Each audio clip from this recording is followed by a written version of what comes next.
The story of when you faced WWE head-to-head and actually outdrew them in Knoxville.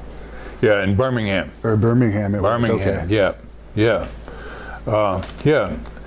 What happened is they brought, and what they did is they brought a lot of the guys. We developed a lot of their talent. Hulk Hogan came from us. Brutus the Barber Beefcake came from us. Arn Anderson started with us. Briefly. Huh? The Rockers briefly. The Rockers, very briefly. They started out there. Jesus, so many others that I can't remember all the guys. Schultz came from there. We developed a whole lot of guys and so when they came the first time to wrestle against us, they came on the same night as us in Birmingham. We ran on Monday nights, and they ran across the street from our building. Our building held about 7,000 people, about Well Auditorium, and they ran in the Coliseum, the Birmingham Coliseum, and it was a much bigger building. They brought Hogan, they brought Brutus, they brought everybody that we had trained and that had been stars for us, like Vince was doing at that time frame.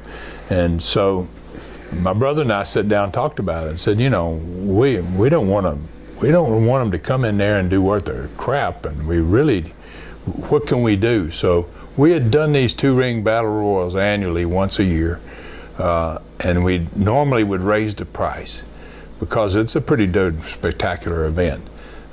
So we said, let's do a 2-ring battle royal. Instead of raising the price, let's drop the price by $1.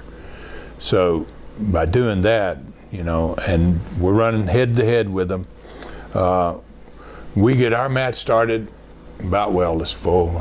We got a capacity crowd. I didn't know what they had over there. Didn't care. Wasn't going to go over there, and didn't send anybody over there. But Hogan came over, and then Brutus came over, and a couple of other guys came over, and they came in the back door, and they looked at the crowd, and they were like, "Oh shit, man! How the hell did you guys do? You're sold out." And I said, "Yeah. What are y'all doing over there?" He said, "Man, we ain't got nobody over there." He goes, "How the hell did y'all?" He said, "Everywhere we go, they're selling out all these buildings." And he goes, "You guys got to sell out, and we don't have anybody." Go, "What in the hell are y'all doing?" So, man, you could compete. You really had to work at it, but back in that time frame, I could see the writing on the wall, the way it was going, and Vince's, the way he was taking care of business and the way he was doing business and stealing talent and using them against you, and had the national TV, and there was no way to compete.